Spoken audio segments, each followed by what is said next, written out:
Hey, what's up, guys?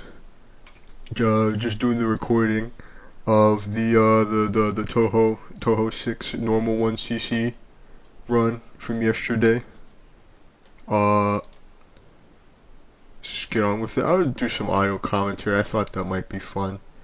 Try and commentate over something, and there's not going to be live commentary. I'm going to be commentating over this recorded replay. Don't worry, I get the mouse out of the way eventually. There you go.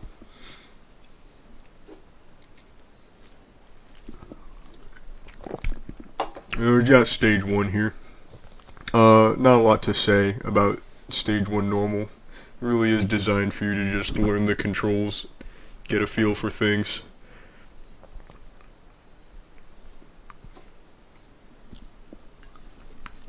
It is fairly important to build up your power pretty early on here.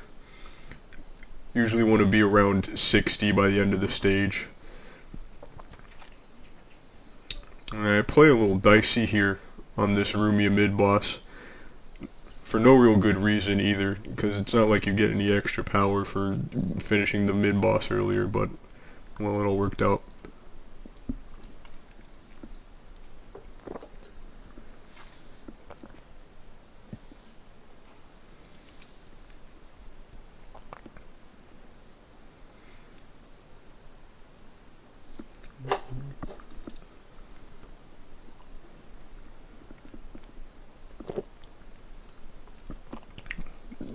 Delicious fake root beer. Yeah, not a whole lot to say. Obviously I'm towards the top to collect points, rushing through the cutscene here, onto the Rumia fight. Again, not a whole lot to talk about with this fight. It's a great introductory fight for the game, but in terms of what's going on screen, there really isn't much to say. If anything, this is a pretty good boss to introduce the idea of staying still, moving a little, only really moving when you need to, which is something that is certainly an important skill to learn. You don't want to be panicking all the time when you're playing. You really don't want to move unless you have to move. You not want to fly around the screen all the time, and I think Rumia's spell cards and attack patterns at least introduce that well enough. Of course, this is not as difficult as things get, but you can see there's plenty of space on those rings there as they crisscross about, but you definitely have to make a move through. You have to keep moving to dodge those blue balls. Now we're on to stage 2. You can see we're on a 71 power, so a pretty good place to be. Stage 2 is really interesting with Reimu A because of the homing amulet. This is one of those stages that plays completely differently as Reimu A, which is interesting because she's probably the first character most people pick, just because she's the first character on the screen and A is obviously her first loadout. But the homing amulet, those blue ones there, are strong enough to take out just about every enemy that comes down on the screen without you really having to aim at them. So you can just kind of collect whatever you want. Here we got the first mid-boss, or the mid-boss of stage 2, Diose. This is a very simple mid-boss as well. Once you know what you're doing, you can finish it up in basically one rotation like I do here. Now this is the part where Reimu A helps out a lot. These little paper bird things, or whatever these are, sentient gusts of wind, they get cleaned up by the homing amulets. As you can see, I'm just hanging out on the left side grabbing all the peas. I've hit full power mode before I got to Cherno, which is fantastic. You really want to be getting full power as soon as you can, so you can do the touchdown, or whatever you want to call it, at the top of the screen to bring all the points in, like you just saw me do real quick there. That way you can start building points toward your 1-ups ASAP. Here we are on the Cherno fight, and I mean, I don't have to tell you I love this fight. It's very much like the character. I think that's part of what makes it so endearing. So you'll notice it shoots big shot straight at you, big shot straight at you, big shot straight at you. ring, big shot straight at you, and then we have her spell cards. This is an interesting spell card. It's not as aggressive as those basic attacks are, but you have these kind of fans of icicles closing in here. And then we're back to a little bit more aggressive, shooting lasers straight at you, shooting balls straight at you. But again, pretty easy. Have to keep moving a little bit. Here's one of the trickier spell cards of hers. I do believe I actually end up bombing once during this card.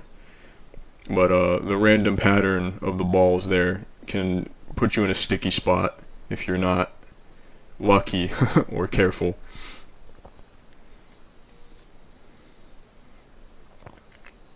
Yeah, I don't even think I needed to use that one there. I think I was out of the way. But one of the things I was working on to get better at this was using up bombs rather than dying with them. So, you know, if I died, I wanted to have no bombs. Otherwise, it was like a bad death. And I think I have 2 quote-unquote bad deaths.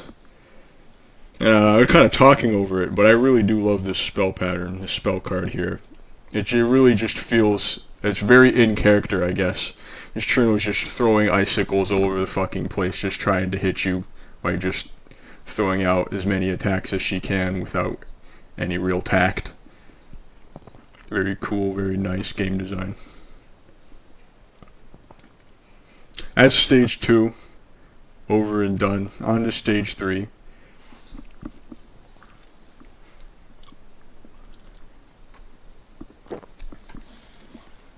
So at this point, it's definitely not a bad run, but it's definitely not my best run ever either. So this is, you know, we're at a very solid, you know, 4 out of 5 start. The only thing that could have gone better was getting that life we just got there from the point up back on Cherno's stage. You can do that if I was playing a bit more brazenly, touchdowning a bit more,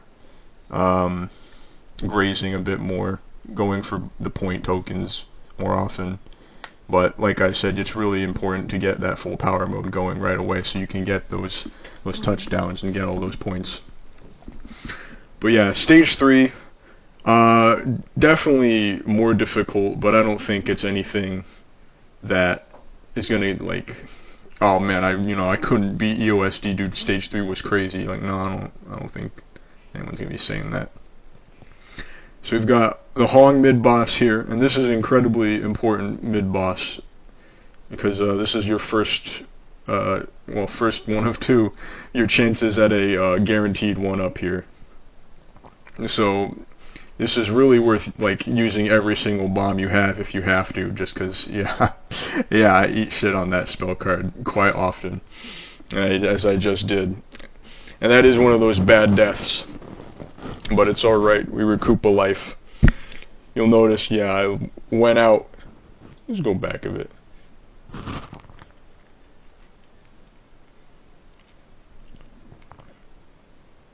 Alright, let's scrub ahead here.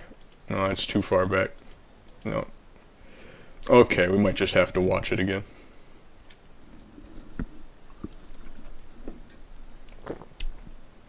It was a tricky pattern. You have to get around, here, I got my handy tool. You have to get around these yellow waves. And you also have to worry about these red waves here. And the thing about the yellow waves is, I think you can see it if, play the video again. The flower pattern here actually rotates. So you'll see that the flower moves around like this, and it changes the orientation of the yellow crystals here. So you can't just kind of find your one groove and stick with it. You're going to have to keep moving. You're going to have to keep vigilant. And it trips me up a lot. I mean, obviously it just tripped me up here in this run. Well, there's more where that came from. I shouldn't say that. There really actually isn't that much more where that came from. I think I had one more death I would consider bad. A bad death, bad way to die in this run. And we're absolutely not doing bad overall. 5 players, 5 lives, 3 bombs. Stage, about halfway through stage 3. It's a great place to be.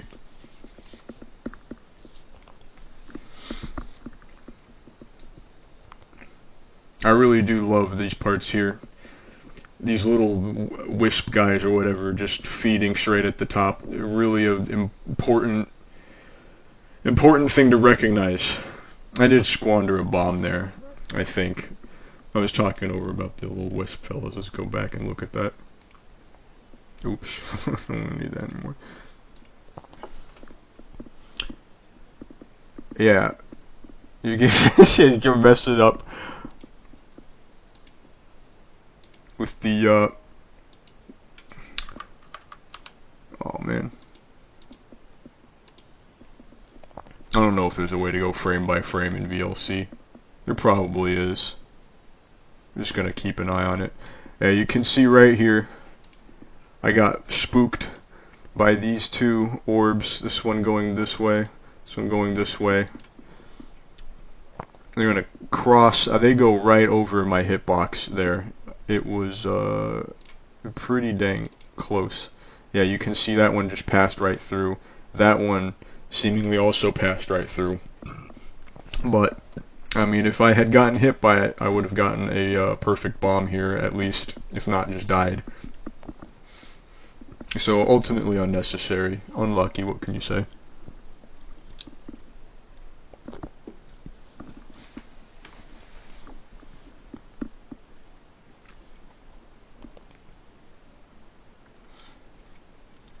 Yeah, the mailing fight, basic attacks are pretty easy. The spell cards are hard. I had a lot of trouble with this one.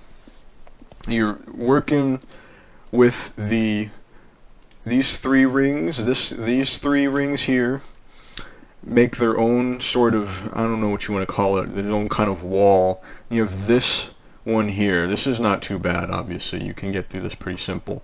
But the real trick of it is this 5 color branch here, which it appears in a few configurations. This first one here is fairly simple. You just kind of slide on through like I'm going to do here. Oh. But the next one is a much sketchier. You can already kind of see it here, going in and through like this. It is something I've messed up more than once. You need to be very delicate with your movement and very accurate with it to boot. But yeah, pretty basic attack pattern here. You can see I'm kind of focusing out the fairies where I can. I don't really need to. Just puts less crap on screen, which is helpful, of course. Another pretty simple basic attack here. You can get tripped up by those blue crystals every so often. I've definitely gotten some unlucky spreads over runs where I just, I come through those red kunai and I don't have anything to do. Here's another random crystal spread attack. This one, arguably more difficult. Less crystals, but they're going every which way in different sort of groupings.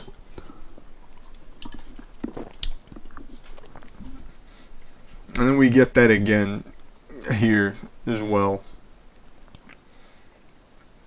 Not much to say about this spell card, these 2 spell cards. They really are. There's not much of a strategy for them. You can see I'm hanging towards the back there. That's really all you can do dealing with those.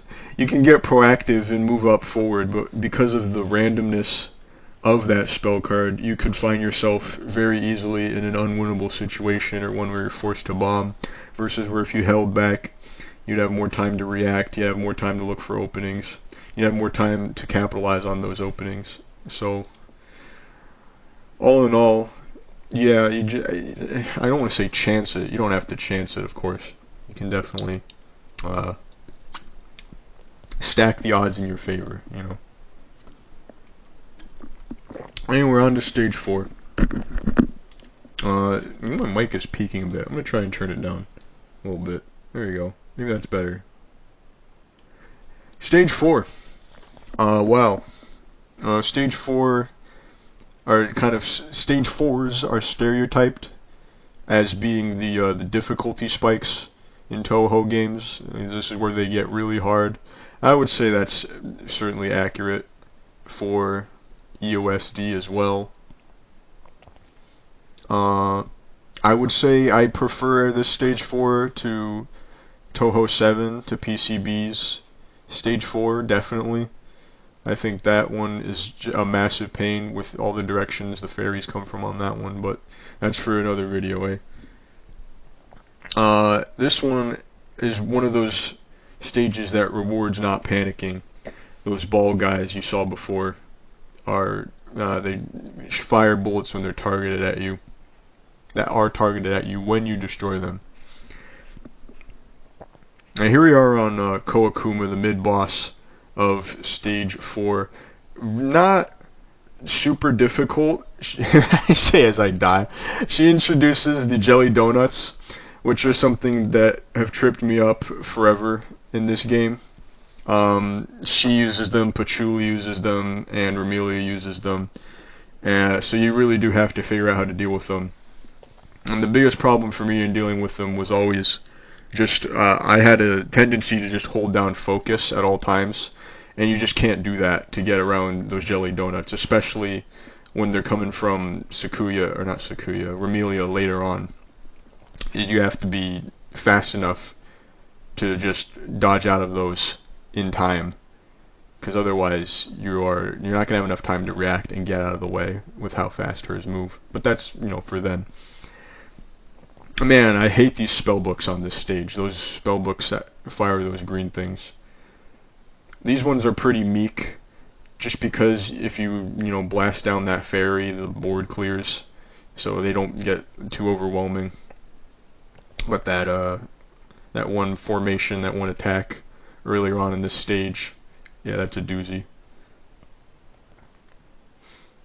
Alright, so these are those balls I was talking about. This is the kind of stuff that the Rumia fight kind of meant to teach you about not moving around more than you need to.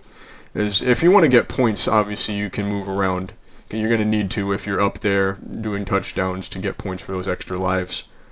But you don't. If you're just looking to survive, your best bet is to stay towards the sides and just fire them down, and then they'll all just fire straight at you. Once that's out of the way, move to the right, repeat until they're all gone. But yeah, here we are with the Patchouli fight. These lasers, this is a deceptively difficult basic attack pattern. I bombed pretty early here, as I was worried that laser was going to come my way. It didn't, but I do believe I get beamed by a laser later on here too. There's just so much to say about this fight, I'm running out of time. So we got that spell card, Agni Shrine, I curse it every time I see it. Those balls of fire have really wonky hurt boxes, and they just are very difficult to deal with.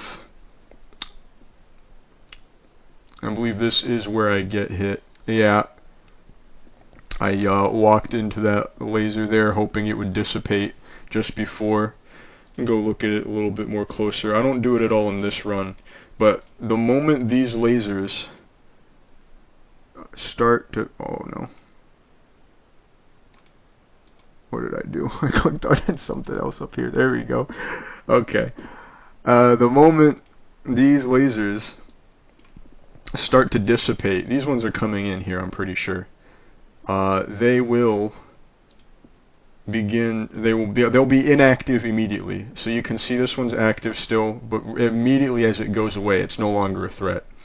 So I believe what I was trying to do here is, well, you can't see it very well, the screen's tearing up, but I was trying to get in right as that laser was going down, so I could get in a better spot.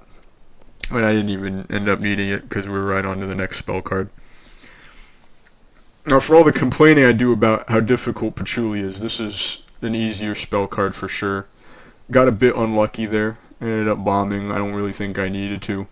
But like I'm saying earlier, I was really just looking to not let a single bomb go to waste whenever possible. I think I luck out here.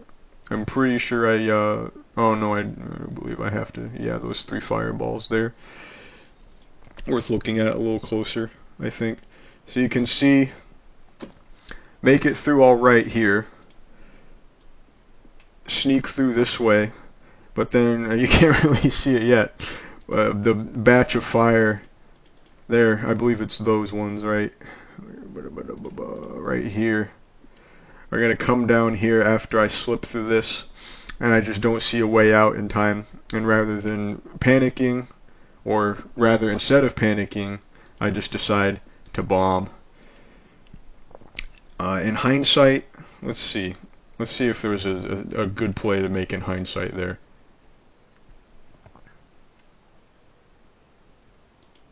So here we are. So yeah, cutting through here. Oh, that's unlucky. Come on. Screen tear at the time I'm trying to pause. Yeah, I'm gonna slip through.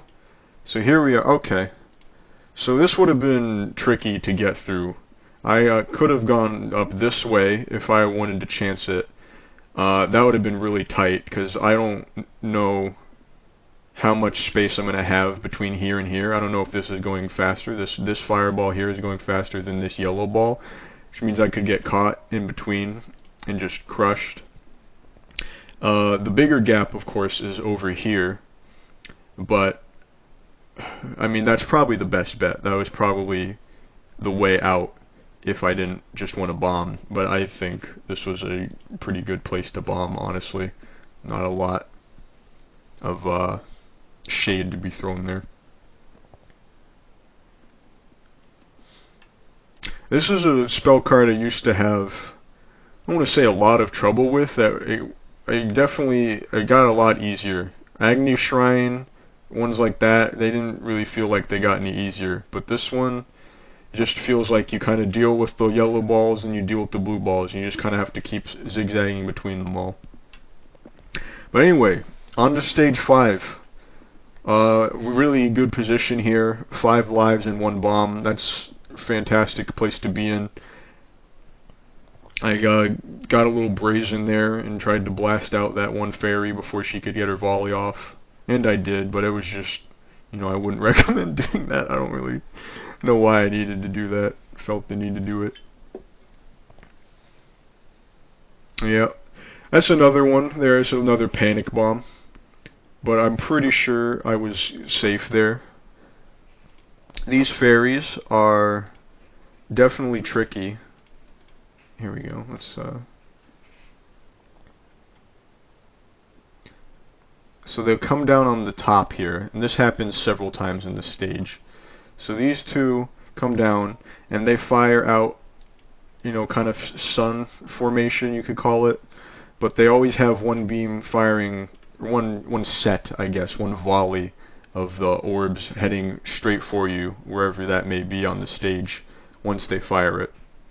So what happened was I'm a little bit further ahead than I was, so I'm trying to get ahead here to get the aim on course, and then I get spooked by these incoming orbs over here that are kind of cross-laid just because of how close I ended up being when they ended up aiming the volley at me. And so it does look like I was okay ultimately. I don't think I needed to bomb there.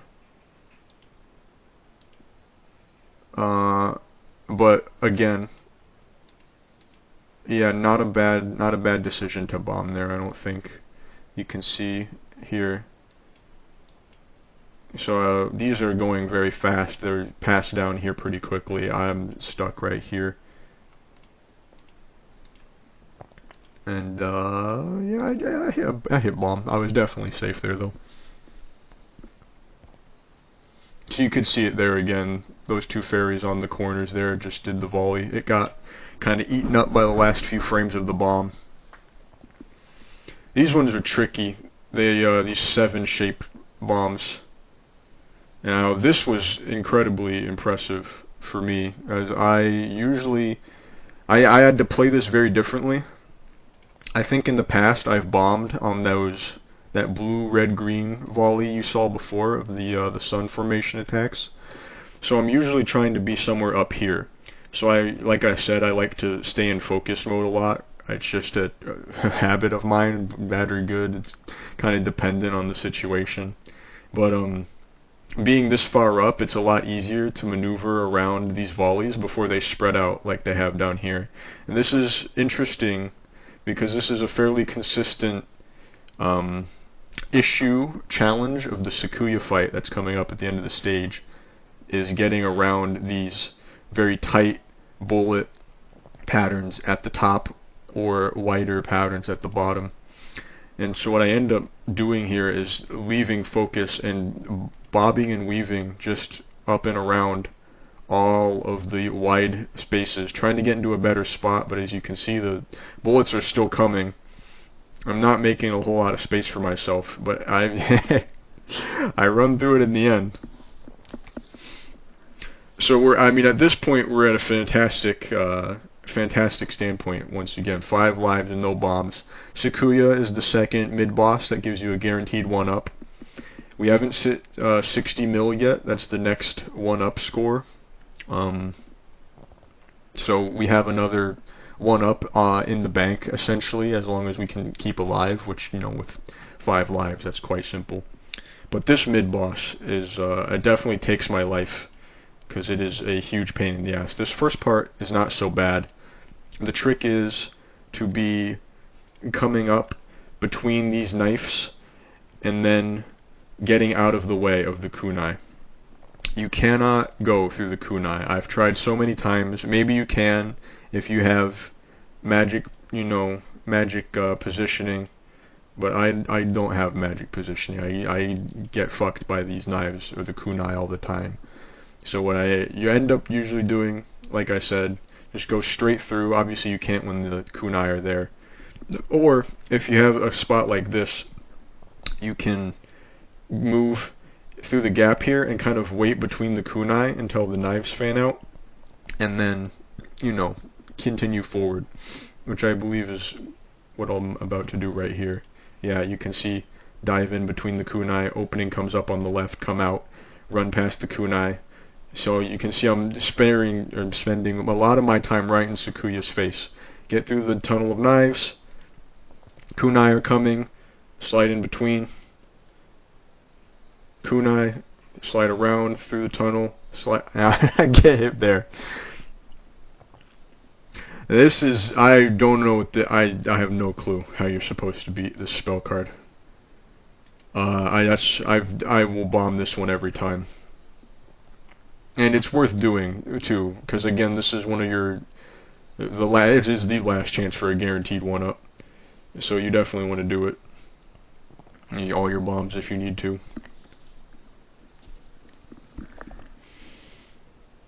So yeah, unlucky positioning here after getting that 1-up. You don't want to be down in the corner like this, because there is just a smattering of attacks coming. There's really not a great way to deal with this. This is mostly position based, so it works out a little bit for me ultimately, because all of the attacks mostly are coming in fan shapes, and at the start they were focused down here, so you had fans like coming out kind of like this and like this. Oops, you know what I mean. So everything was focused to the left. This means that most of the stuff wasn't in the center, so when I got back to the center it was relatively clear for this attack pattern. But it's not. It's definitely doable if you're in the center the whole time, and I would say you should endeavor to be in the center the whole time. You don't want to be hanging out on the left side or the right side here unless you are in a pinch like I was. And there I bombed again. One of these targeted sun volleys, really just the right thing to do there. I felt like I was about to die, so I bombed. But anyways, yeah, 5 lives fighting Sakuya, really great spot. This is one of probably my favorite basic attack patterns in this game. just because of how much is going on here. So you have these hexes here that are releasing these blue and green waves, bullet waves here. Like I mentioned earlier, they fan out a bit, but I guess Zun realized that there's so fucking many of them that you couldn't have them expand too far without this just getting ridiculously more difficult, or borderline impossible. So he didn't do that. You have a lot of these smaller sides instead. And then Sakuya herself, of course, is throwing knife volleys. I believe the knives are pointed as well. You can see this one here. Oops. If I can draw straight. It's pointed towards me, or at least where I was when the attack started. This one, where I was, somewhere over here before. Yeah. Fun pattern though. Again, this is one where you need to stay closer to Sakuya so you can get through these while they're thin. You can see I'm about to struggle here. I do believe I end up bombing here because there's just... this is a really difficult place to get through. This coming here doesn't mean you can... doesn't mean you can get through this gap very easily. And of course this is going to spread out. So this gap's not going to be here. This is closing in over here and also spreading out. So, a very difficult situation. Very, very important to be closer to the top here so you can weave through when they're this size and not, this size. And then the knives, of course, just mess things up even more. Ayo, I die actually. It's alright. No bombs left, so that's a good death in my book. Unfortunately, it kind of snuffed the end of that attack pattern with the pink knives, which is a very fun pattern there. Yeah, it's say fun as I just sit there and I just let the knives pass by me, but it's tricky. It can be tricky to get through this. I got pretty lucky with my positioning this time. I think we're about ready for the first spell card here. Yep. Alright, Clock Corpse. This is one of the toughest spell cards for me. You can see I'm implementing my strategy for this spell card of sitting over here. Maybe I should just let you see it first, huh? I mean, I'm sure... Let me see. So she stops time. You can't move anymore. Places all these knives. Aims straight for you. So there's bullets all over the place too. So what I usually do is sit towards the side, and then once time starts, move fast, unfocus, and just get all the way around if I can. If you don't do this, if you stay, towards the center here, you can see how the knives are pointed, kind of, this quarter circle pattern here. Well, then what you get instead is, something like this. And then it just becomes chaos because you think, okay, it's open over here, and then you have these knives that were pointed, this way, this way, and this way, and then they're going to still travel over here. So now, not only are you dodging the knives that were heading to the right, the direction you were dodging towards, you have the knives coming at you, following you essentially from the right, the direction you were dodging away from. And this is all on top, of course, of the next attack she's going to do. So you can see in action here. Yeah. See, I've gone down here. I'm going to duck around to the right. Maybe I duck through the middle here too. It's not too different. But the point is, if this was happening, towards the center, there'd be knives on the left here too that would be coming in and making it a lot more difficult to cut through or even just cut around over here, because you'd have to split your focus up on the screen. That's what makes this shit really difficult. And you can see right here, I'm not in as good of a position. I'm stuck in the middle here, about to have to deal with this half circle of bullshit. I get through and around it pretty fast, so the knives aren't a big deal. This one's tough. Get stuck towards the back here. And I managed to slip through on the corner.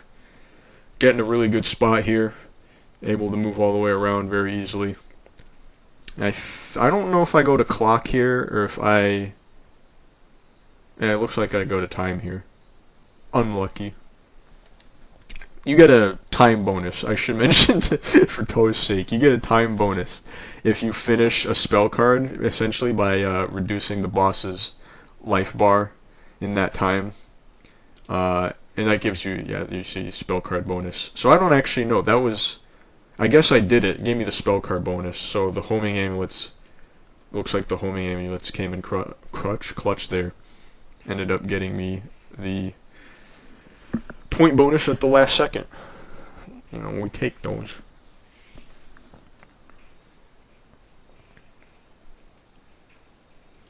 So yeah, another great fun pattern here. Sakuya's basic patterns are honestly a ton of fun. Same kind of business as the earlier one. Very tight kunai. You're not slipping through it. They fan out a little bit, but the real trick of this one is that they will come from all over the screen. So you can see right here, these ones are heading this way. These ones, I don't know if these came from Sakuya or if they came just from the other side of the screen, but they're heading that way. You've got these ones heading towards you. These ones kind of heading towards you. You have a bunch heading towards you. More coming in from off screen. It looks kind of quiet right now because the pattern just began. But it's going to get more busy as these hexes start spawning more of these tinier kunai patterns. See, another huge volley just came in off screen here of these blue ones. Sakuya's throwing out a bunch of red ones here. Yeah, this is, what a fun pattern. What a fun pattern. Yeah, and you can see there I was forced to bomb. I probably could have unfocused and moved faster around it. I believe I got stuck between one of these horizontal ones. Yeah, right here I believe is where I bombed. So you can see, let's see if we can get a bit closer to where I bomb. Oh. Woo.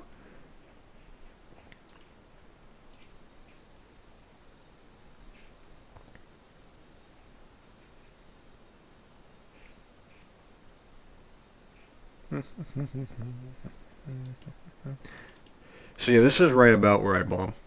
So we've got this fan coming in here, and then this one coming in here, and this fan over here. So the most obvious choice would be to cut through here if I could, but I'm worried about this fan here. It's hard to see because it's so tight still, but there's this fan right here coming my way, or the way I'd be dodging towards at least. And heading back's not really an option because I don't think I could have gotten back in time before this set here would have hit me. And dodging to the left, again, I don't think I would have had the time. I think I would have dodged into these blue ones right here if I had done that, or these red ones would have been moving fast enough to hit me and catch me before I could get out of the way. Not to mention, I would be dodging in to this over here. And you have to remember when I'm playing the game, like I'm looking for the way out, but just because it's out of one shit pickle does not mean I'm not heading into another shit pickle. Like, you know, so I at times like this, it's safest to bomb, and so bomb I shall.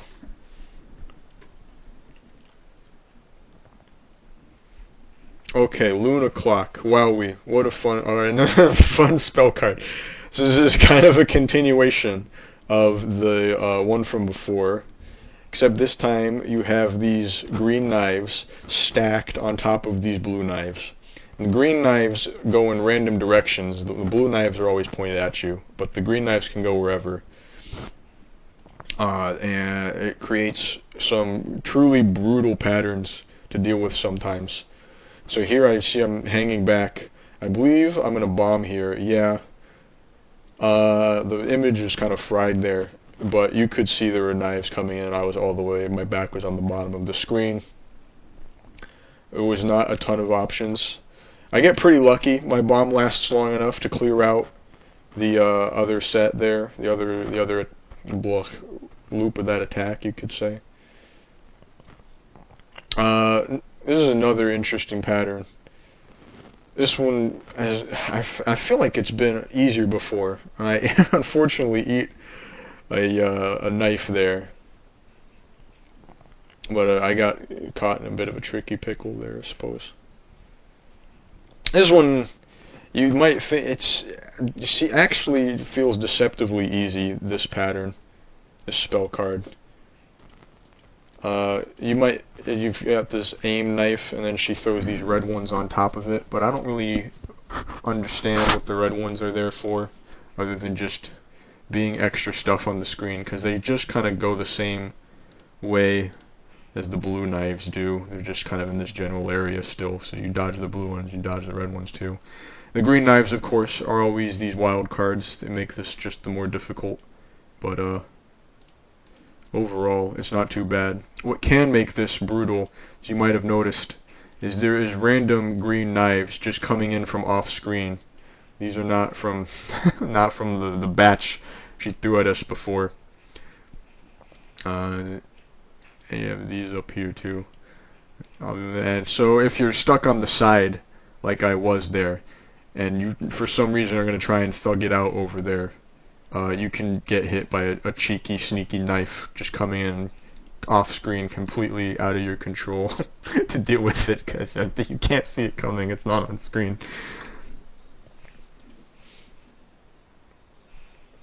Oh yeah, oh my god, it just happened to me there. So yeah, alright, make it through this one, going down. Here we are, we're down here in the back. Look at what happens here. So, pretty clear here, right? Waiting for the next batch of knives. Batch of knives comes out. Look at that. That's not, I don't think that's the one that gets me. This one here, I don't think this one gets me. But, let's see what does. It's absolutely the one that gets me. It's absolutely, so I just dodged straight into that. I wasn't paying attention to it.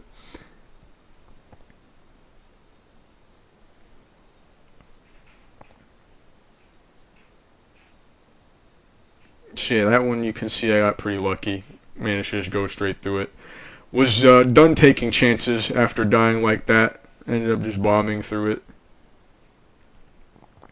And we're on to the final stage here. 2 lives, 2 bombs, but again we have that 60 million life still in the bag. Pretty okay standing. This again, this is not at the impressive level yet, or at all really, but it is, you know, it's just something. I don't remember if I ended up bombing on the stage here or not.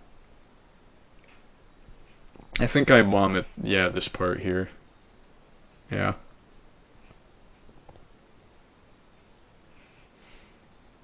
So yeah, the Sakuya mid-boss here. Very, very fun little mid-boss here. Absolute chaos. You might have noticed it's only got 15 timer counts on it for that first attack, and then just uses this absolute perfect encapsulation of Sakuya's desperation here.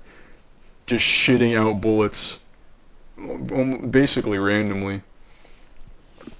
And almost on cue there, pick up the bomb from the mid-boss clear, get enough points for the 60 million life up. Just going into this final boss with 3 extra lives, 1 bomb, 10 bombs total. Okay, this fight is, I end up bombing through most of this fight, just because, you know, I've saved up the bombs. And that's what it's all about. Here's the jelly donuts, as you can see. So you didn't really get to see much of dealing with them there, because I just bombed through it. I know I'm bad at these. But you can see, staying focused, trying to move within the lanes that form with the jelly donuts here. But here you can see I'm going to try and cut around it. I'm not going to make it. This thing's going to crash straight into me, moving Mach 10, literally the speed of light. Oh, I guess not. Maybe it's the next volley here. Yeah, it's that next one there.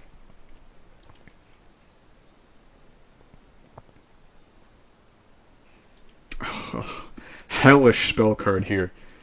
So this is absolutely not where you want to be, by the way, for this spell card. So these lasers come up and trap you in wherever you are. Then these blueberry balls here show up and they fan out. And I'm just like, I know I'm in a bad spot here. So like, fuck it, I'm bombing out. And I get to a much safer position back here in this bigger area. Gives you a lot more time to see stuff coming. Prepare for the attacks ahead. And you can see I'm doing some very gentle maneuvering here. I'm in my zone when I can get through a thing with focus. I've done it a few times here, but I haven't really brought attention to it. And if the image wasn't frying, I could point it out a lot easier.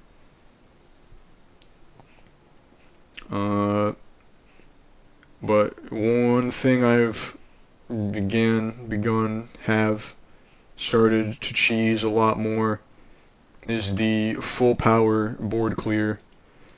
So that was a clear from the spell card finishing. But you can see once I clear the spell card, I head down to the corner here where the power is. I'm not at max power right now actually because of that death I took from the first basic attack. So I'm hanging down at the bottom here to collect these P's. It's 128 for Reimu A's max power. It might be the same for everyone's max power, but I know it's 128 for sure for Reimu A. And so I'm hanging towards the back here. I get all the way back because I want as much of the board to be out as possible when I get full power. And it makes it a lot easier. If I can get one teensy little step back. That's not teensy. Okay, well. It might only be on screen for a second, if even that. But okay, there you go. You can see before I've gotten the full power points here, we have this next basic attack. This another very tricky pattern for me. It has the jelly donuts at the front here.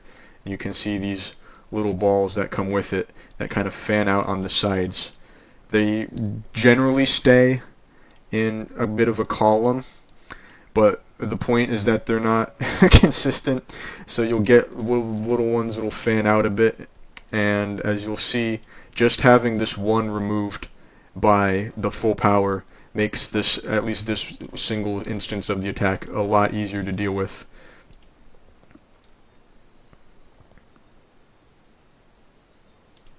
Yeah, so that was another scary moment here. Oh, that was way too far back. What the hell? Okay. So you can see this first time she does it here, the balls are aimed directly at you. You can see them adjusting a little bit there. I don't know why I keep closing. Just leave the board open. Oh, I have to close it to keep playing the video. That's right. Never mind. I guess I have to do. Either way, you can see the balls are aimed directly at you, but after this, it's going to be this sort of fan formation that comes out here, here, here, here, here, here, and I end up in a really unlucky spot with a ball just heading straight at me. I end up bombing through it. Yeah, that's tough. So I could have dealt with this if I had unfocused. I could have speedily moved over here. I don't know how slow or fast these larger, medium-sized balls are moving, but this jelly donut, I mean, you've been watching, you've seen how fast they're going. They're very tricky to get around. If it were just... No, I think these jelly donuts are moving way too fast for me to have just snuck around here like that. I mean, those little balls are in the way. I was going to say if those weren't there, then maybe I could have focused or kept focusing and headed that way, but no, I don't think I could have even with it.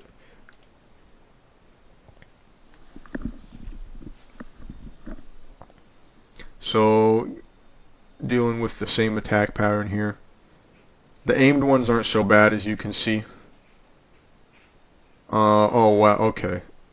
This is a tricky... Yeah, this is a tricky card. There's another one I think it's better to be closer on, actually, is once you get past these straight falling ones, these kind of crisscrossing ones up here are a lot easier to deal with. They're all gone already. This is it's very pretty, but man, it's a very easy pattern to deal with. You just kind of find your lane within the knives, and you can just stay there.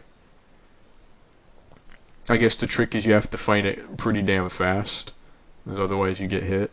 But like, this is probably one of my favorite spell cards in the game. Ridiculously difficult for me to deal with, at least. We're gonna go back a little bit. I keep clicking on the toolbar up there.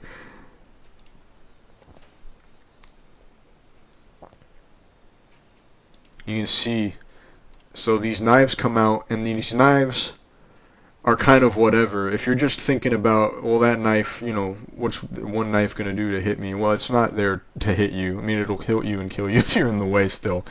But it's actually showing the player, hinting to the player, the trail these red balls are going to appear on. Because once these red balls show up like this, they're active. They'll kill you. I know from experience. I've had the balls show up straight on top of me before, and it's, you know, you're dead. You're donezo. It's one life down. So you have to pay attention to where at least two trails of the knives are going, so you can get, if I can draw the line properly, so you can get in between in a lane here. And then while that lane is now converging in on itself, you can see the next batch of knives is coming out. The next set of those red balls shows up. And yeah, you can just see it becomes chaos really quickly. I end up dying there.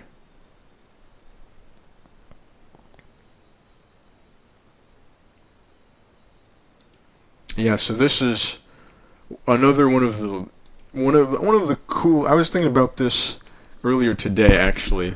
This bat form Remelia does.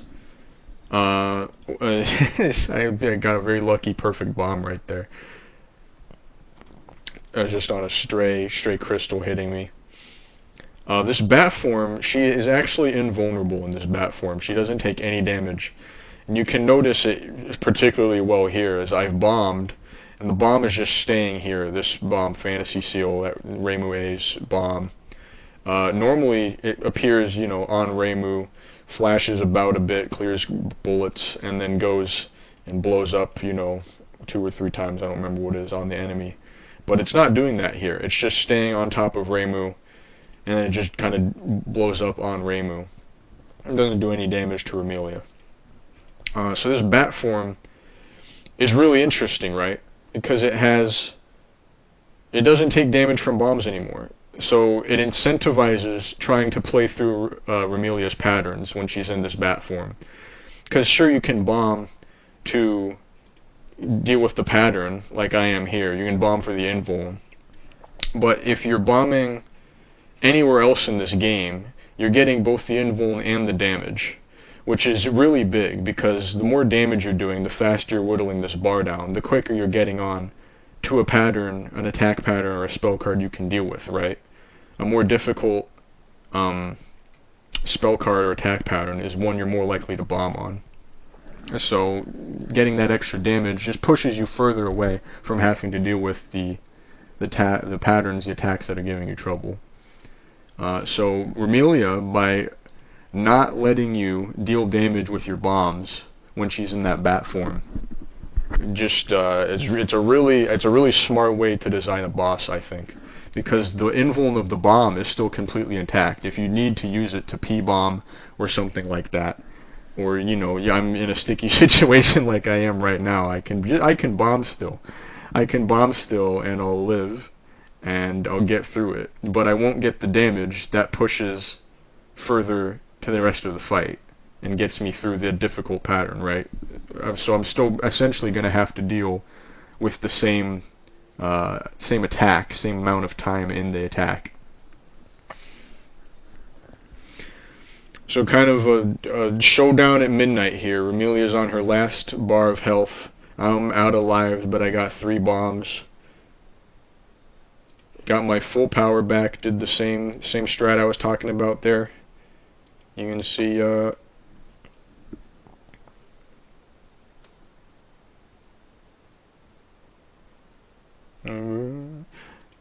so I think that big one there is the one that gets me. Yeah. Unfortunate, unlucky. Well, you can see grabbing points here. See that big one there? I'm like, okay, hold back as long as we can until we can get that big one. Because we want all of this, all of these jelly donuts. You know I hate those MFers. Alright, you get them off my screen. So we do that. Now this is an interesting basic attack. I thought of this for a while, but I think the second half of Remelia fight is easier than the first half, at least in my opinion.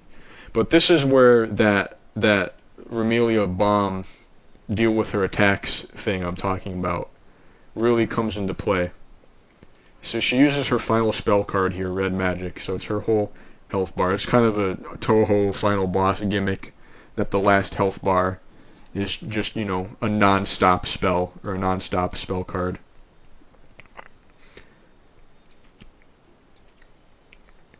So you can see she's casting all the jelly donuts out, all the red orbs are out, but then she goes into bat form right as I bomb, kind of unfortunate. And she comes out of bat form and she spends jelly donuts again. So the idea really is you don't want to be that was a super close call, I just saw that. You don't want to be bombing unless I said that in reverse. The idea on the spell pattern, spell card, seems to be to throw all the shit out at you so the screen's as busy as possible, so you're the most likely to bomb, essentially. And then she goes into bat form, so that if you do bomb, you don't get the damage, you don't get the progress off of it.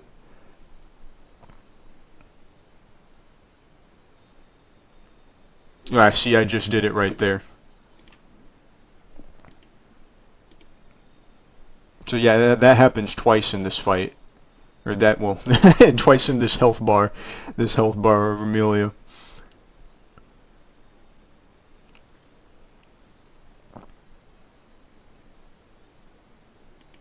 See, I get stuck back here. It's super difficult to see if I had space there, if I could have squeaked out. I kind of ended up walling myself into the corner there. Let's see if we can get a good look at it. Yeah, so yeah, this was a good bomb overall, I think. These two rows of red orbs here are kind of pinching in here. These are coming in as well. There's this jelly donut heading towards me, and you know, it's do or die right now, right? So if I die, it's over. So I'm like, oh fuck it, use the bomb, dude. I'm gonna need that.